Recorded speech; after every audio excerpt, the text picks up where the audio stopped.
Hello guys, നമുക്ക് ഇന്നൊരു സാമ്പാർ ഉണ്ടാക്കിയാലോ? അതിനാവശ്യമായ സാധനങ്ങളാണ് ഇതെല്ലാം. ഞാൻ ഓൾമോസ്റ്റ് എല്ലാ പച്ചക്കറി എടുത്തിട്ടുണ്ട് കേട്ടോ. ഇനി ഇതിലേക്കുള്ള പൊടികൾ ആഡ് ചെയ്യുക. 2 ടീസ്പൂൺ മല്ലിപ്പൊടി, 2 ടീസ്പൂൺ മുളക് പൊടി, 1 ടീസ്പൂൺ മഞ്ഞൾപ്പൊടി, ആവശ്യത്തിനുള്ള ഉപ്പ്. ഇനി ഇതിലേക്ക് വെള്ളം ആഡ് ചെയ്ത് കൊടുക്കാം. ഞാൻ വിറകടുപ്പിലാട്ടോ വെക്കുന്നത്. ഇനി ഇത് വേകുമ്പോഴത്തേക്ക് നമുക്ക് തേങ്ങ വറുത്തെടുക്കാം. അതിനായി ഒരു പാത്രം വെച്ചിട്ടുണ്ട്. വെളിച്ചെണ്ണ വാർന്ന് കൊടുത്തിട്ടുണ്ട്. അതിലേക്ക് വലിയ ജീരകം, വെളുത്തുള്ളി, ചെറിയുള്ളി, കരിവേപ്പില, വറ്റൽമുളക് ഇതൊന്ന് ജസ്റ്റ് ഒന്ന് വഴറ്റി കൊടുക്കുക.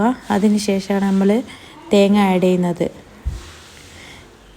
തേങ്ങ നല്ലോണം മൂത്ത് വരണം കേട്ടോ. തേങ്ങ ഇവിടെ റെഡിയായി വന്നിട്ടുണ്ട്. ഇനി നമുക്ക് സാമ്പാർ നോക്കാം. അതിലേക്ക് വേവിച്ച് വെച്ച പരിപ്പ് ഒഴിച്ച് കൊടുക്കാം. ജസ്റ്റ് ഒന്ന് ഇളക്കി കൊടുക്കാം. എന്നിട്ട് പുളിവെള്ളം ഒഴിച്ച് കൊടുക്കാം. അതിനുശേഷം നമുക്ക് സാമ്പാർ പൊടി ഇട്ട് കൊടുക്കാം.